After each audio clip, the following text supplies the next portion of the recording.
ደህና አርፈዳችኋል? እንደምን ናችሁ? ሰላም ናችሁ?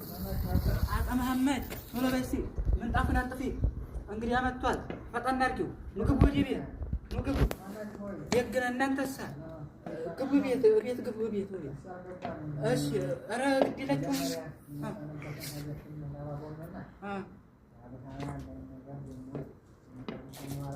እሺ ምንድን ነው ሀጃችሁ?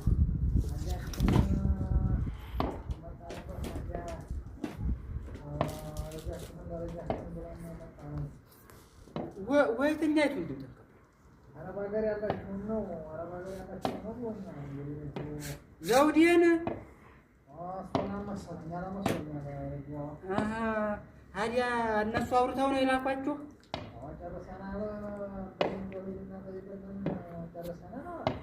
የዛሬ ልጅ እንደዚሁ ናቸው። ለማንኛውም ቤተሰብ ጋር መክሬ አሳውቃችኋለሁኝ። ቁጥሯን ስጡኝ እስቲ ቁጥራችሁን ስጡኝ። አንዲያል አያ በሉ እደውላችኋለሁ። አይ እንዴት አለ ባለፈው ያን ባላት ብታ 200 ሺህ ብር ከፍላ እኔ ራሱ ተጨቃጭቄ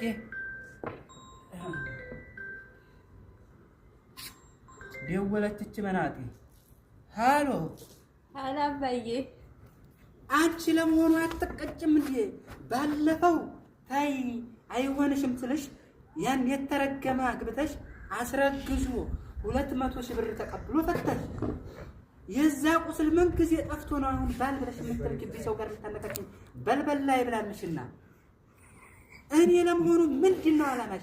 አይሻትም ጓደኛሽ አንቺ ጋር አይዲያ የሰራችውን ቤት የሚመስለውን የሰዎቹ ልጆች ቤት ይሰራሉ፣ አንቺ እንኳን ቤት ታገሽ ባል የምታመላልሽ። እኔ የምነግርሽ እኔ ቀብሬ ተምሷል፣ ልጤ ተርሷል፣ ሽማግሌ ነኝ። ካሁን በኋላ ሊወልድሽ ብታሳድግ የሚያሳድግልሽ የለም። ቤትሽን ስሪ፣ አንገትሽን አቁመሽ ባል ፍለጋ ሄድሽ መስል ባል እያልሽ የባል ማዕታት ታጋግዝብኝ በልበል ላይ ብላለሽ።